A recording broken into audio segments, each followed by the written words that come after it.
adalah ibu. Kita manusia memperkosa ibunya setiap hari, setiap jam, setiap menit, setiap detik.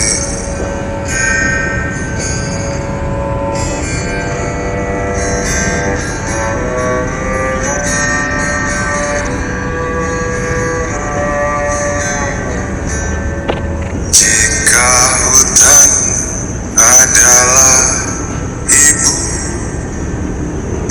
kita manusia memperkosa ibunya setiap hari, setiap jam, setiap menit, setiap detik. Ada tak ada manusia mestinya pohon-pohon itu tetap tumbuh. Ada tak ada manusia mestinya terumbu karang itu tetap utuh.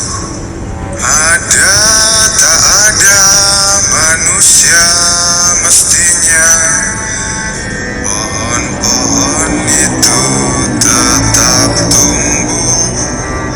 Ada tak ada manusia mestinya terumbu karang itu tetap utuh.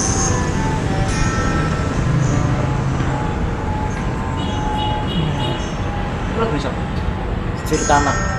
Sisir tanah. Lagunya sopo kok? Sisir tanah. Sisir tanah. Jogja bisa Mas? Oh, grup band Solo. Solo. Kayak paling teduh ngono lho ya, sing genre-genre Iki baru rock, ya. cuman lebih underground ya apa? Yang ngomong. Folk. Ya kok. Ayo situin di lagunya. Loh, terus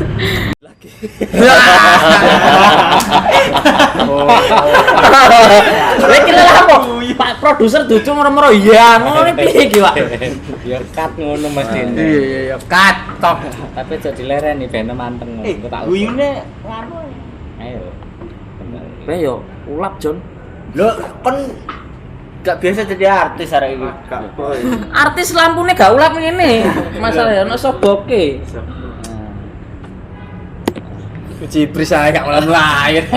Barusan lagu dari Sisir Tanah yang judulnya Bebal, kurang lebih liriknya mungkin yang sudah teman-teman dengarkan dan ada di bawah sini. Enggak, sama ngedit Pak berarti Pak, enak liriknya Pak. Aku rekoso. Apa Pak? Rekoso kuwi Tiara-kera iso. sengsara. Oh sengsara. Itu kuat ta Pak rekoso Pak? Roso. Oh rekoso. Itu diperkosa. Oh iya. Mungkin kalau aku sendiri ya, kalau menilai dari karya itu tadi bahwa ternyata kesadaran yang dibangun media, mungkin itu salah satunya adalah manusia harus menjaga bumi. Tapi lewat lagu ini saya bisa benar-benar merasakan ketika saya pertama mendengar lagu ini adalah justru bumilah yang seharusnya menjaga kita dan kita yang butuh bumi gitu loh. Ya di akhir lirik tadi si Sisir Tanah berkata bahwa ada tak ada manusia pohon itu tetap tumbuh gitu loh. Artinya kita manusia ini nonsen. Artinya ketika dihadapkan dengan alam, bahkan satu ekor rumput satu batang rumput pun ternyata kalau kita tanpa kita hadir pun rumput itu bakal tetap tumbuh. Jadi mungkin itu kalau saya menafsirkan yang paling mengena dari karya Sisir Tanah tersebut. Mungkin Pak Didin bisa menanggapi atau bahkan menjadi Sisir Tanah yang kedua atau gimana? Silakan. Kalau saya disuruh mengkuratori sisir tanah ini, ya lek basane Hafid apa Cak Nun kae sedekah lah ya. Ya kan saya harus sedekah nih ke sesama apa itu anak bangsa yang berjuang. Sisir tanah saya pikir juga punya medan perjuangan sendiri. Ya, dia mungkin barangkali yang saya juga tidak kenal siapa membernya sisir tanah. Tapi saya melihat liriknya saja saya bisa meraba bahwa medan perjuangan sisir tanah adalah pada ini persoalan-persoalan kelangsungan spesies, kelangsungan makhluk baik hayati maupun hewani, flora fauna. Pendek kata dia concern di bidang lingkungan atau ekologi ya, tidak sekedar lingkungan hidup, ekologi lebih kosmis saya pikir. Nah, dalam rangka mensodakoi atau mengkuratori sisir tanah itu, maka ya saya ucapkan selamat lah, welcome to the jungle. Siapa? Oh iya. Ceng, terlalu deket loh. Oh iya, sorry. Nah, katanya Mungkin teman-teman yang lain bisa nanggapi kalau tadi mungkin Pak Didin. Lo rajon ngene Jon. Oh, gimana? Ngomong ngono tek-tek giringin terus baru nah. Menurutmu gimana ngono? Oh, ngoten to. Iku acarane sampean to, Pak? Oh ngono. Ya wis. Ya wis. Sip. Just the way you are, Pak. Oke, Nah, oke. gak niru sampean masalahnya. Do it yourself. Do Oke. it yourself. Nah, mungkin Ada. maksudku mungkin setelah teman-teman mendengar ini apa yang dirasakan, walaupun saya rasa untuk merasakan satu karya itu tidak cukup diperdengarkan satu kali, tapi it's okay karena ini memang satu forum yang Cerdas-cerdas. ya cerdas-cerdas melebihi insting ketika menemukan yang gitu kan. Apaan? Apa itu loh, Pak? Relativitas. Nah, relativitas E sama dengan EMC kuadrat. EMC kuadrat gitu. Oh, bukan merek kalkulator itu. Oh, ada. Ya. Ya, mungkin Mas Agung dulu. Silahkan mengomentari. Bisa aku. Iya, terima kasih Mas Banda. Iya, agak komedi ya, Pak. Enggak apa-apa. Enggak apa-apa. Itu soroning ini kok gak guyu. Iya. Ya rugi.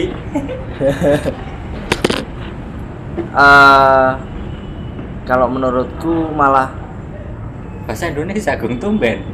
iya, Pak. Gue anak Bojonegoro. Betawi. Jadi Cetone piye? enggak gini, Coba Pak. rusane, Apa coba rusane. enggak, Pak? Apa namanya? Iya, kesadaran yang dibangun si sisir tanah menyadarkan kepada kita sebagai manusia untuk menjaga lingkungan.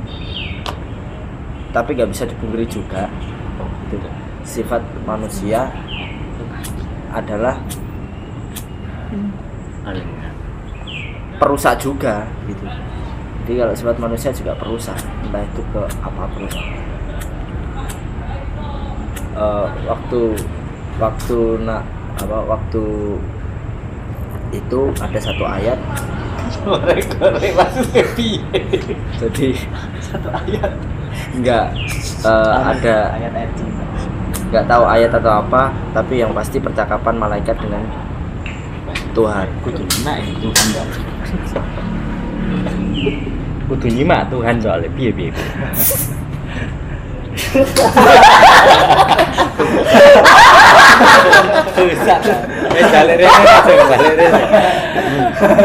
Pada pemelotot YouTuber mohon maaf, Agung memang begitu kok anaknya. Silakan host lagi. Ya, mungkin dia tadi masih lupa pada waktu menyaksikan malaikat dan Tuhan lagi ngobrol di acara apa gitu, mungkin nggak tahu lagi ketemu pas belanja di pasar atau gimana, dia lupa. Iya, saya Mungkin selanjutnya ada Mas Renal yang mengomentari karya.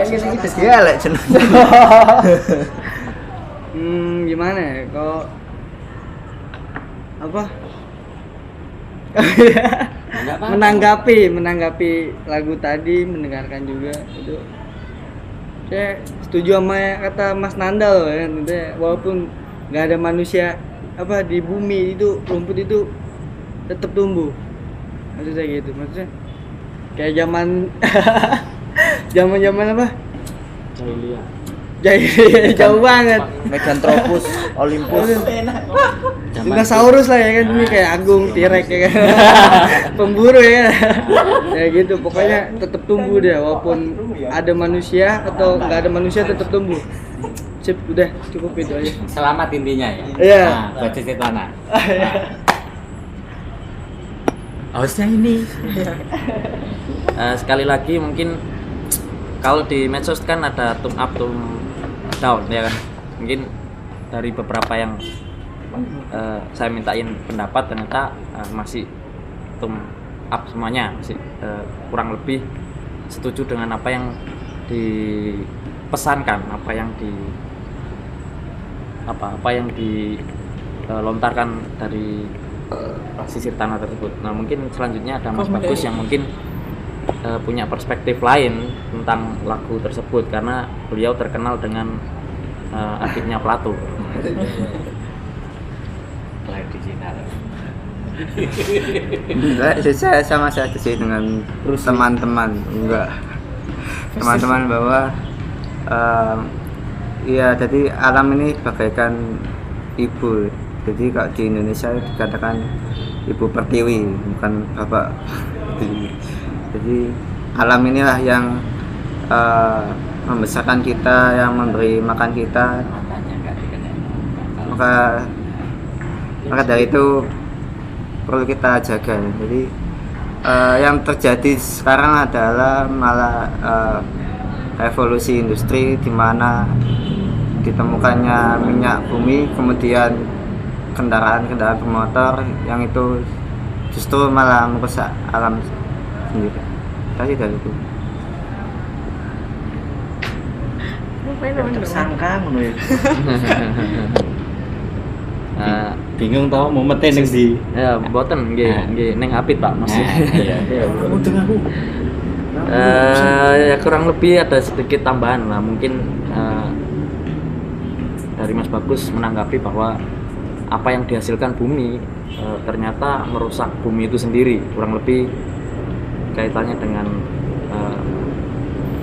revolusi industri tadi mungkin yang disampaikan Mas Bagus seperti itu. Nah, mungkin Mas Hafid sendiri punya pendapat yang lain, silahkan Mr. absen oh wis absen kok absen belum bahan aku ya. Wakili. Jadi suasana kebatinan Hafid tadi seolah-olah ingin mengatakan seperti ini. Jangan Bahwa menurut Hafid seluruh penyebab rusaknya ekologi, rusaknya alam semesta ini tidak lain adalah sains atau ilmu pengetahuan. Jadi sejatinya ilmu pengetahuan ini daya rusaknya luar biasa. Gimana bukan sains, bukan ilmu pengetahuan. Wong genah sing ndadekne mesin kae ilmu pengetahuan, sing ndadekno listrik iki pengetahuan, yang menjadikan sistem-sistem hubungan industri, hubungan ekonomi, hubungan dagang, penindasan dan sebagainya itu cetha welo-welo kalau itu adalah dari sains, dari ilmu pengetahuan.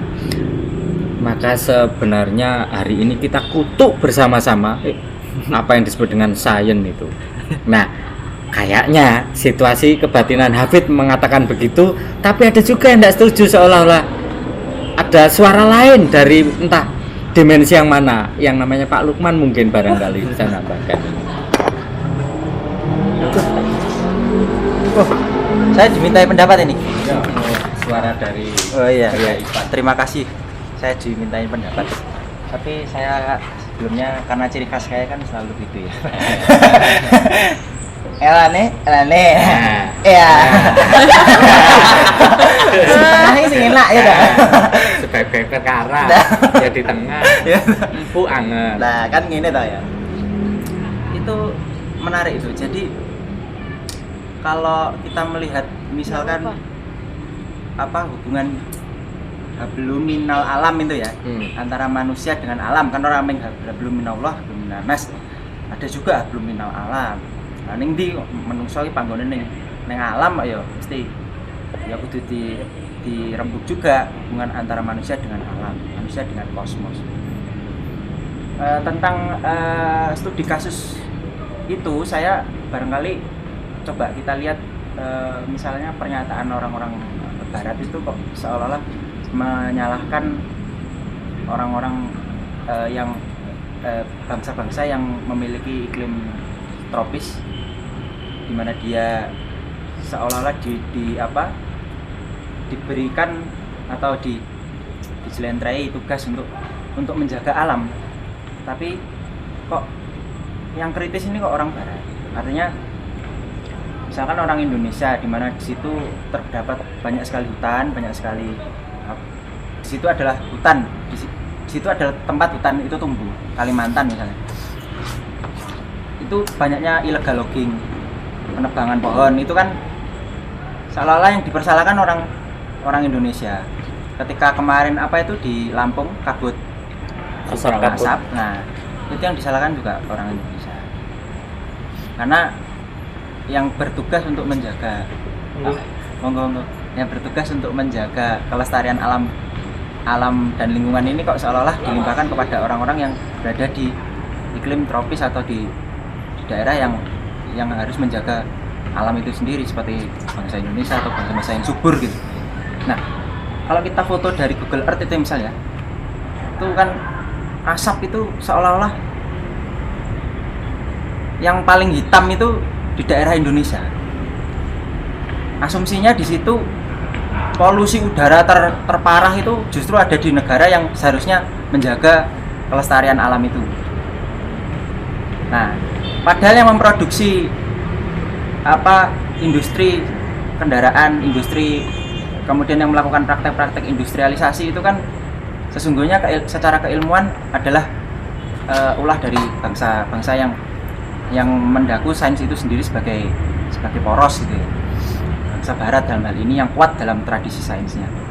Nah, bangsa timur yang diharuskan menjaga kelestarian alam itu seperti terdakwa dalam hal ini. Nah, itu saya jadi teringat ketika Al Gore waktu itu capres di Amerika itu mengemukakan isu tentang pemanasan global. Tapi dia akhirnya kalah karena dianggap isu itu terlalu dibuat-buat. Artinya para ilmuwan itu tidak sepakat dengan tesisnya si Al Gore itu bahwa pemanasan global itu disebabkan oleh manusia. Artinya peningkatan panas secara global ini itu adalah ulah dari manusia, dan manusialah yang harus menanggung atau yang bertanggung jawab terhadap hal tersebut. Nah, ilmuwan itu mengatakan bahwa suhu panas bumi itu hanya bertambah sekitar 1 derajat. Jadi kalaupun ada misalkan anomali alam turunnya salju di Timur Tengah itu akibat pergeseran suhu yang seharusnya dia iklimnya tropis tapi malah turun salju. Nah, terus di iklim iklimnya iklim dingin di barat itu justru dia tuh pemanasan globalnya luar biasa. Itu adalah satu perpindahan suhu bumi yang disebabkan oleh itu tadi, akibat ulah manusia itu tadi. Nah, kira-kira gimana kalau misalkan ada teori-teori baru yang mengatakan tentang kelestarian alam atau teori-teori kosmologi saat ini, misalkan dari perspektif feminis. Saya teringat itu siapa itu Vandana Shiva itu kan dia merekomendasikan bahwa perempuan itu harus mulai melirik lagi tradisi keperempuannya itu dengan mendayagunakan potensi alam sekitar gitu. Misalkan menggunakan bedak itu jangan pakai pabrik lagi, jangan pakai bedak-bedak racian industri kimia lagi, itu kembalilah ke bedak-bedak alamiah itu seperti itu. Sampo itu juga seperti itu. Nah, alat-alat kosmetik lah seperti itu.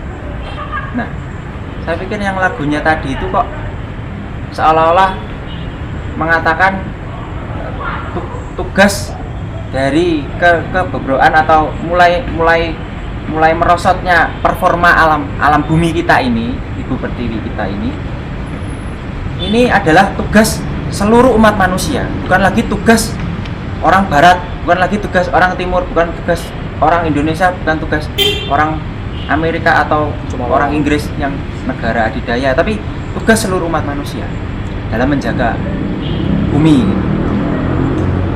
Nah, di mana titik apa permasalahannya? Saya kira ya itu tadi. Logis nggak kira-kira kalau misalnya apa orang Indonesia itu ditodong sebagai salah satu penyebab pemanasan global? Kira-kira gimana? Itu cukup fair nggak? Kalau padahal sebenarnya yang pemasok industrialisasi itu justru dinamonya berasal dari negara-negara yang menuduh itu sendiri gitu loh. Artinya mereka yang apa kayak nabok nyilih tangannya loh Pak. Nah kayak gitu. Nah kan seharusnya kan yang bertugas menjaga alam semesta juga seluruh umat manusia, bukan hanya orang Indonesia. Gimana Pak Didi? Kalau menurut saya tetap konsisten pada pendapat saya yang tadi itu, bahwa aktor utama penyebab rusaknya ekologi itu ya sains. Sains ini siapa? Pengekspor sains adalah geng Wina itu, lingkaran Wina itu yang diekspor ke sana kemari. Lalu kemudian sains ini digunakan untuk memproduksi mesin, memproduksi listrik, pendek kata memproduksi industri. Nah, kenapa orang butuh industri? Karena memang planet bumi ini tidak semuanya ada di garis ekuator, tidak ada di tropis. Ada yang berdiam di subtropis. Ada juga bangsa-bangsa yang mendiami dekat kutub. Persoalannya adalah yang manusia yang mendiami dekat kutub maupun yang subtropis ini tidak bisa mengkonsumsi sumber-sumber alam, mengingat secara geografis wilayah mereka minus, tandus. Mau tidak mau mereka harus membuat karya. Nah, karya ini lalu kemudian dibarter lewat perhubungan dagang atau hubungan ekonomi. Jadi hari ini orang yang tinggal di kutub sekalipun bisa makan nasi karena lewat perhubungan perdagangan internasional ada yang dibarter di sana. Jadi piranti-piranti industri elektronika dan sebagainya itu dibarter dengan makanan, pangan yang itu kita tahu ada di daerah tropis. Lah supaya orang-orang yang tinggal di daerah tropis mau mengikuti perhubungan perdagangan internasional ini, maka ya harus diinjeksi orang-orang yang tinggal di daerah tropis. Jadi dibadok kepalanya itu harus dicuci, sehingga ada proses cuci otak. Orang-orang daerah tropis harus mengikuti hidup dengan cara industri, mengikuti jalan dengan cara-cara sains. Lalu kemudian ada seolah-olah ada muncul kebutuhan. Akhirnya orang yang tinggal di daerah tropis ini seolah-olah menganggap gadget itu kebutuhan, sekolah itu kebutuhan, mesin itu kebutuhan, listrik itu kebutuhan. Yang nyatanya sebenarnya itu bukan kebutuhan. Lah ketika komoditi-komoditi yang saya sebut tadi telah menjadi kebutuhan orang-orang tropis, maka terpaksa mereka merelakan komoditas pangannya ditukar dengan komoditas barang-barang hasil sains atau teknologi tadi. Nah, lalu dampaknya bisa dirasakan, akhirnya yang jelas-jelas kerusakan alam.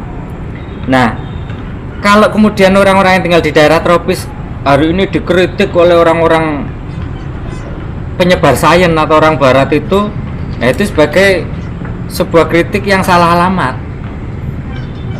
Lawang yang rusak lingkungan ini mereka kok. Misalnya Indonesia ini dari dulu kan gemari Palo Jinawi, tentrem hidupnya.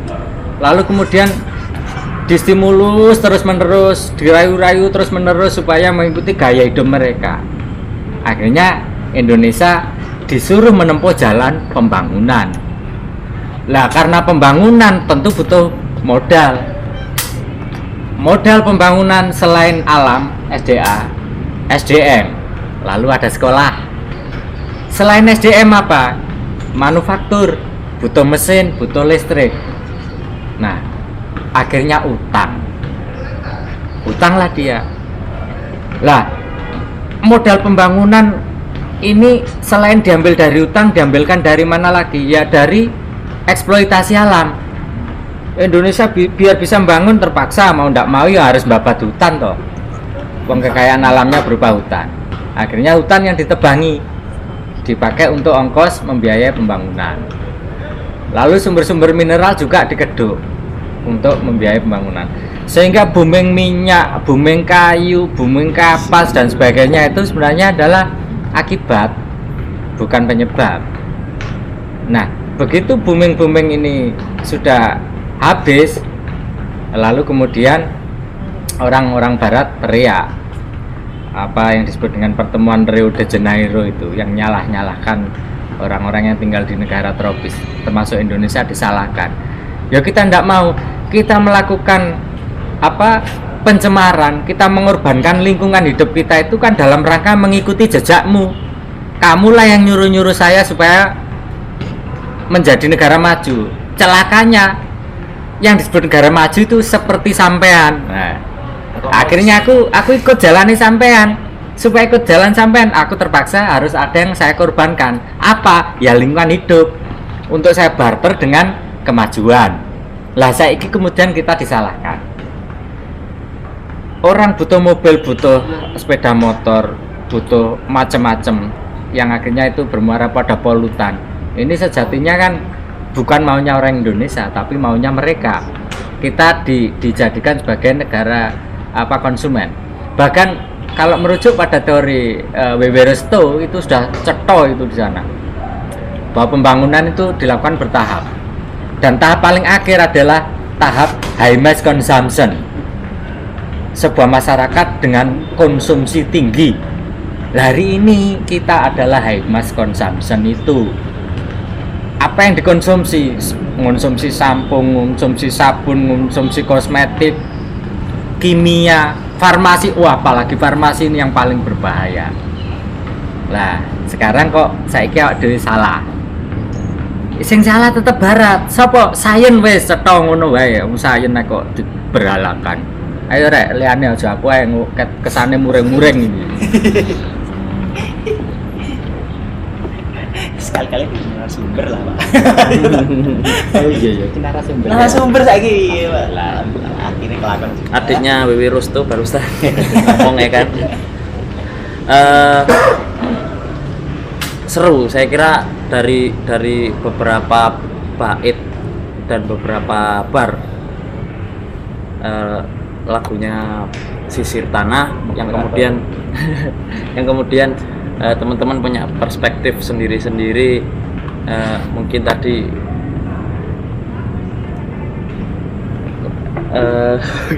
Agung yang bingung kayak saya seperti tadi ini.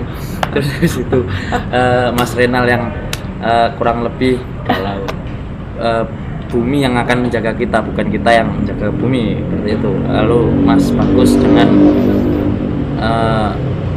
kurang lebihnya apa yang dihasilkan di bumi untuk ternyata juga bisa merusak bumi itu sendiri gitu. Lalu kemudian Mas X, Pak Lukman ya, Pak Lukman penarikannya terlalu jauh sehingga saya lupa gitu kan. Lalu Pak Didin terlalu menuke. Lalu Pak Didin ternyata yang membuat semua ini rusak adalah ilmu pengetahuan itu sendiri yang kiranya saat ini mungkin saya dan kawan-kawan yang ada di mazhab Semolo ini lagi dicari gitu. Ternyata pengetahuan itu juga merusak gitu. Mungkin Pak Didin lebih ke ilmu pengetahuan. Mungkin Pak Didin lebih ke warning ke teman-teman sendiri bahwa segala sesuatu yang baik pun ternyata juga punya daya rusak juga. punya daya rusak yang sebegitu besarnya gitu. Saya kira cukup. Loh wes, Lah pripun Pak? turung iki. Hijau daun dulu, Hijau daun Oh, hijau ngomong. daun. Ayo hijau daun, kene aku kamera. Ya mungkin Mbak Ajeng hijau daun.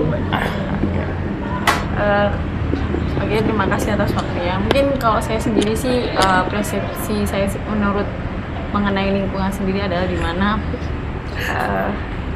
silau Pak. Apa industri ini di mana lebih kepada kembali lagi ya, ketika kaum kapitalisme mencoba untuk menguasai dunia adalah dengan mereka menguasai pengetahuannya terlebih dahulu. Nah, sejatinya di sini ketika masyarakat luas ini lebih mereka nyaman dengan zona-zona di mana ketika hal-hal instan ini dianggap mempermudah. Jadi mungkin salah satunya dengan bentukan kemasan-kemasan yang berbentuk plastik. Salah satu itu merupakan bentukan industri di mana industri ini ingin di mana mereka menghasilkan pemasukan yang banyak, dan juga namun di sini tidak memungkiri bahwa bahan-bahan yang digunakan untuk pembuatan industri tadi itu dapat dimudahkan dapat ditemukan dimanapun dan instan seperti itu. Nah, di sini mungkin peran masyarakat secara luas mengenai peduli lingkungan itu sangat diperlukan, karena bukan hanya kaum sebagai penyadar di mana di sini kita terlalu nyaman ya menjadi seorang yang ya sudahlah, kita lebih baik instan, lebih baik kita sudah yang ada aja. Nanti ketika sudah menjadi bencana atau dampak itu akan menjadi dua kali lebih sengsaranya kita, karena hal itu merupakan bagaimana hasil dari bagaimana kita berkehidupan di bumi ini. Mungkin kalau untuk sebuah lagu tadi, kalau menurut saya ini lebih menggambarkan gimana penulis dari lirik lagu ini sangat-sangat menggambarkan bumi ini ibaratnya bumi ini melahirkan apapun, melahirkan entah tumbuhan, entah hewan, entah manusia, entah lainnya, dimana setiap peradaban makhluk hidup pasti akan selalulah melahirkan sebuah makhluk hidup. Namun di sini yang kita sadari bahwa kita harus bertanggung jawab pada setiap apa yang kita lakukan di bumi. Ketika kita menggunakan plastik itu paling tidak dibuang sampah, itu merupakan bentuk dari kita bertanggung jawab pada bumi. Karena ketika kita tidak bertanggung jawab, otomatis keberlangsungan bumi sendiri ini tidak akan bertahan lama. Itu tadi, karena kita nyaman di zona kita, sementara kaum kapitalisme itu dengan mengangkat pengetahuan mereka semakin jaya dan menutupi segala kerusakan yang ada di bumi, yang menganggap bahwa bumi ini baik-baik aja. Padahal ketika kita tengok di luar bumi, berarti kita melancong ke bulan gitu ya, kita akan melihat bumi ini sudah Betul datar. iya 100%-nya itu sudah tidak utuh seperti itu ya. Terima kasih. Mungkin para viewer Pemelotot pemelotot YouTube. bahasanya, istilahnya ya, pemelotot Forum Sawo dengan Mazhab Semolowaru ini akan punya gambaran lain, bisa subscribe dan komen di bawah ini. Emosi. Cukup sekian, mungkin setiap orang pasti punya pendapat sendiri-sendiri. Yang jelas ini tadi cukup menarik dengan satu lagu, satu karya dilihat dari beberapa perspektif. Salam guys. Selamat sore, Om Swastiastu, God bless you.